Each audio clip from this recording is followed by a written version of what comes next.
Guys, today we'll be studying from Ephesians chapter 4 and 32. And we'll be talking about forgiveness. Yay! Ephesians chapter 4 and 32. It reads, "And be ye kind one to another, tender-hearted, forgiving one another, even as God for Christ's sake hath forgiven you." Have you ever been hurt by a friend, a loved one, or an ex? It's time to let that go. It's time to forgive and let go.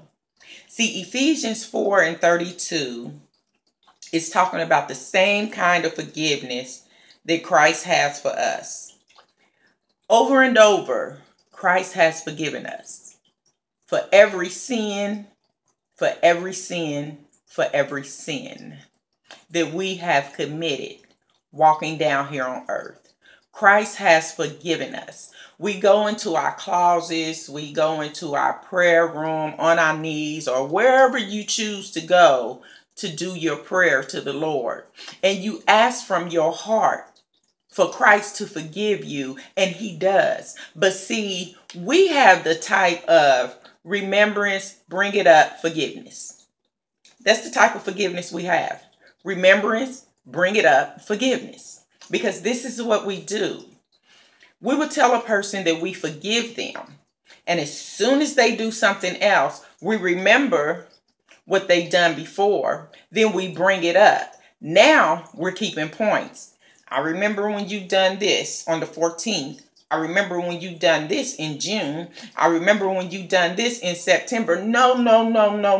That is not forgiveness.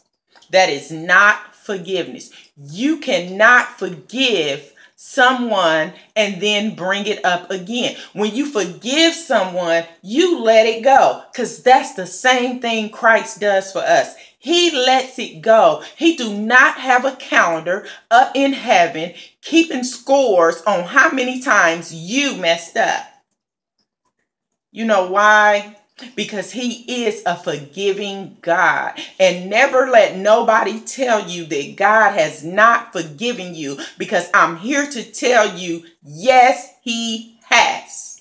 If you went to your Father with an open mind and a clear mind and a good heart and a sincere heart, and you ask the Father to forgive you, you are forgiven. So why can't we forgive our fellow man? It's the flesh. Our flesh is evil. Our flesh is sinful. Our flesh is deceitful. Our flesh is spiteful. When we are living out of the flesh, we live like that in the world. That's exactly how we're living.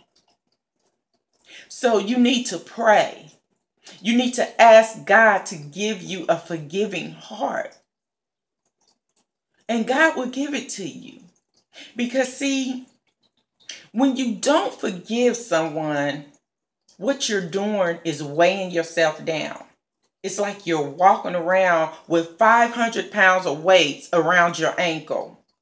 Because do you know how much strength, how much energy, how much time it takes for you to hold anger and bitterness against someone? Do you know that will destroy you? I know, because I've been there. I have held a grudge one time for at least over 2 years. And I was miserable. I was miserable. I had to set myself free. And I forgave. And I feel good.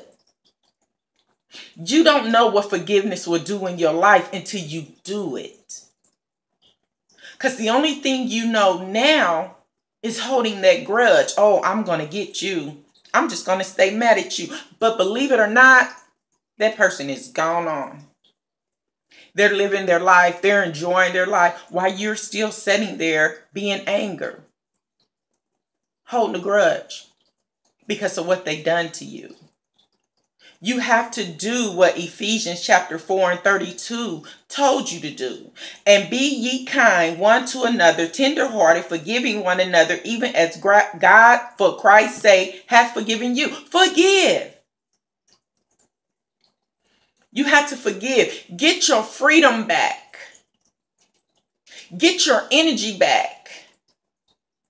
Get yourself back. You know, I used to hear the best way to get a person back is with kindness. And you know, and that's the hard way, because if we don't even want to forgive a person, why do we want to be kind to them? That's why it's the best way.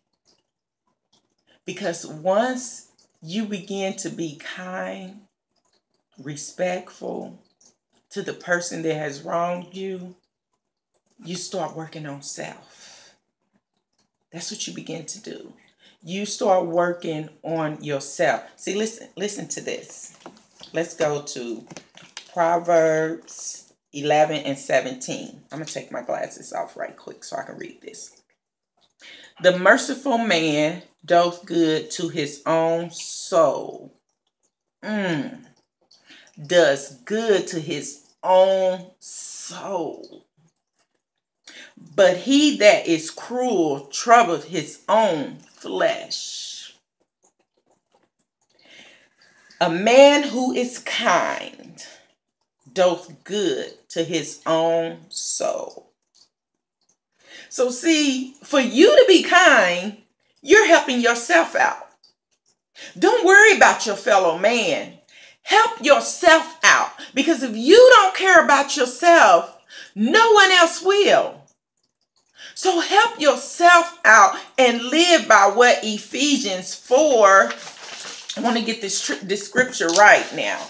Live by what Ephesians 4 and 32 is telling you to do. Forgive.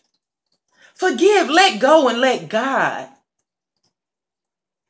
I know it won't be easy, but you pray about it. Fast about it. Read about it. Not in the newspaper. Read about it in the Bible. Because it's all kinds of scripture in the Bible about forgiveness. So forgive. Let go. Let God. And I'm going to end this by saying, remember, love God first and always love yourself. And be ye kind one to another and forgiving one another, even as God for Christ's sake has forgiven us. Thank you, and God bless you.